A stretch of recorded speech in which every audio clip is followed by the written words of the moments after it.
Psst, Howard, you're on.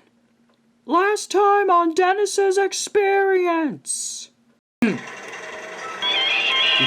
blew it! So Dennis... The entrance was buried. And now for our opening title sequence. Everyone sing along.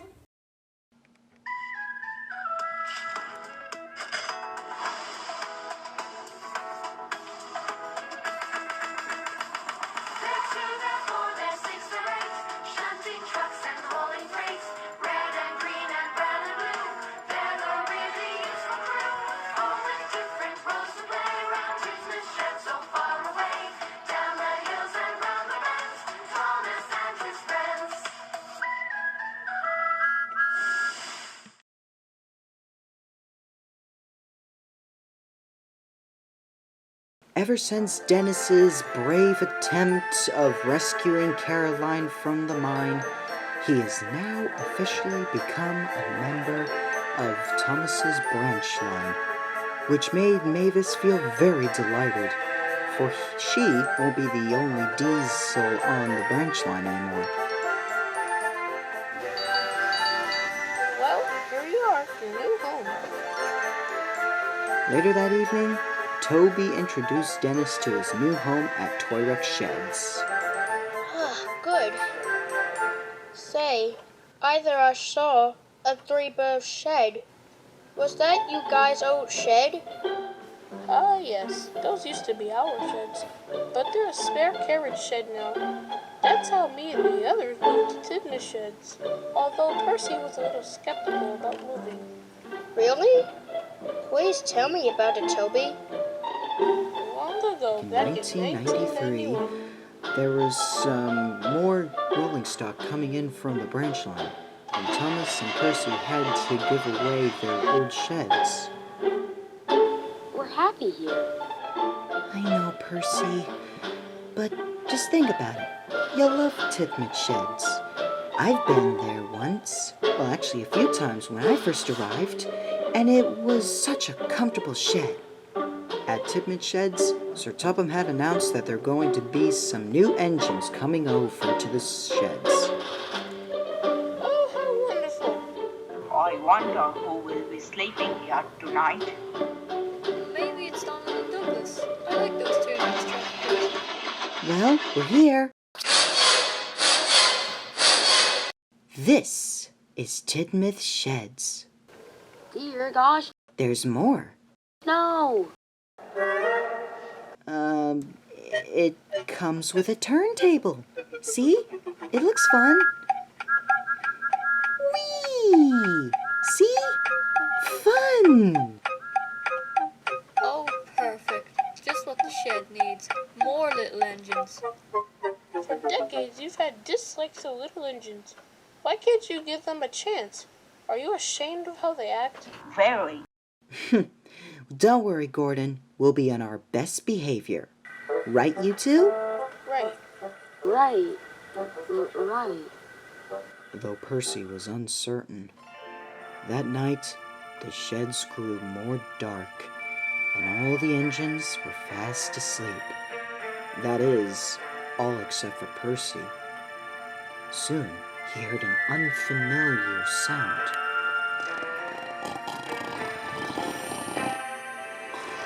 What's that growling? Tiger's growl. I think there's a tiger in the sheds! Help! There's a tiger in the sheds! Percy, calm down. I recognize that sound anywhere. It's just James snoring. Oh, right.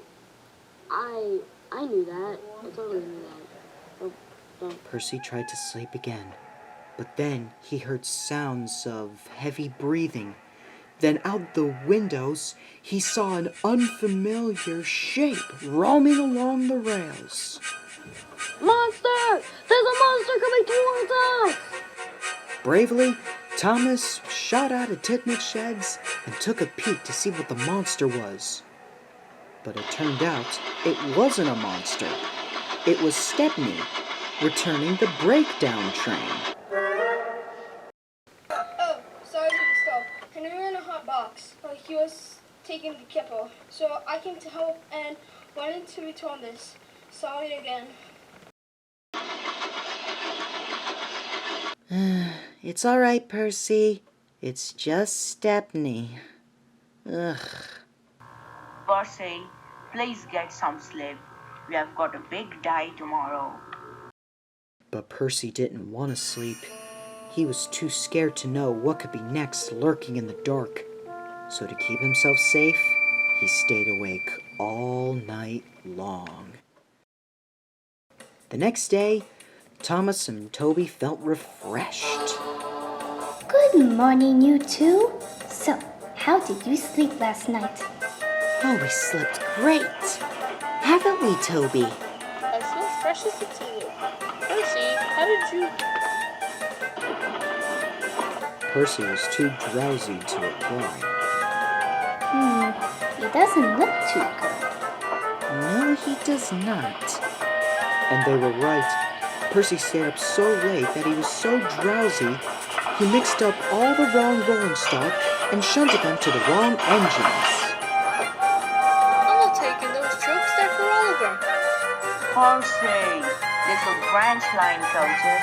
I don't use this type of coaches for the express. Thomas and Toby can tell Percy did not sleep well. He caused a lot of confusion and delay.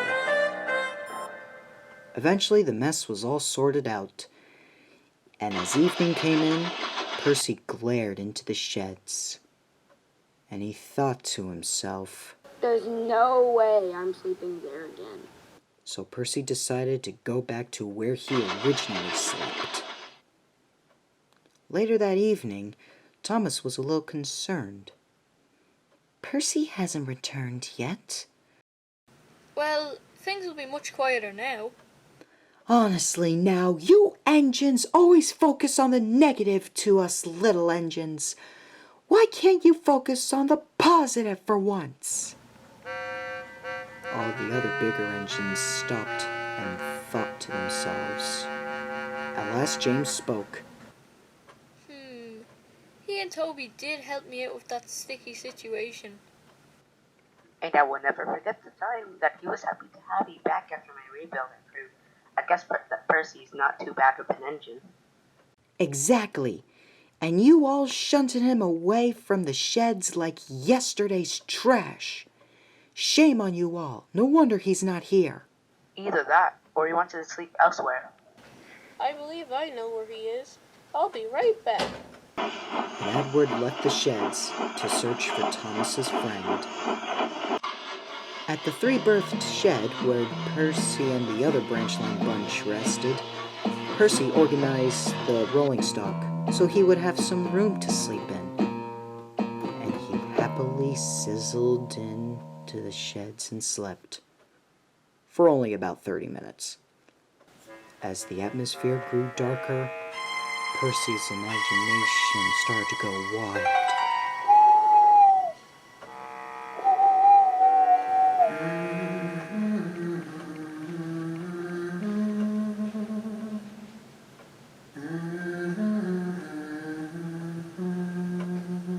It's quiet, but it's still good to be.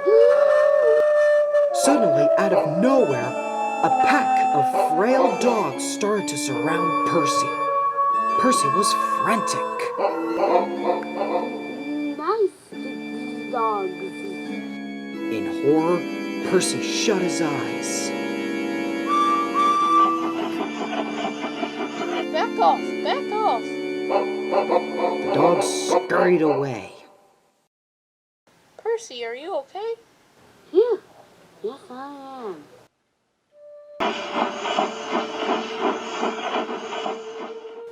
I'm sorry, Edward. I thought moving back to where we used to live will make me feel better. But I know now that it's not the sheds that make you feel safe. It's the people that care about you. And wherever you guys are is my home.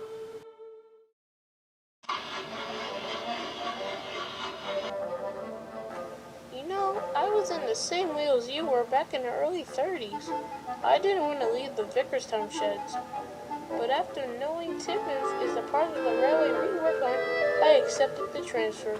So it just shows that moving is not a bad thing after all. Right, Percy?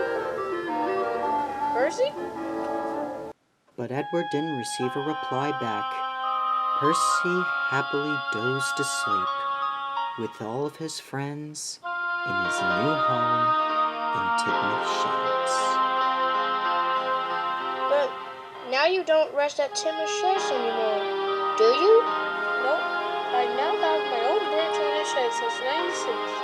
Well, that's nice. Well, thanks for the story. Good night, Toby. Sleep well, Dennis.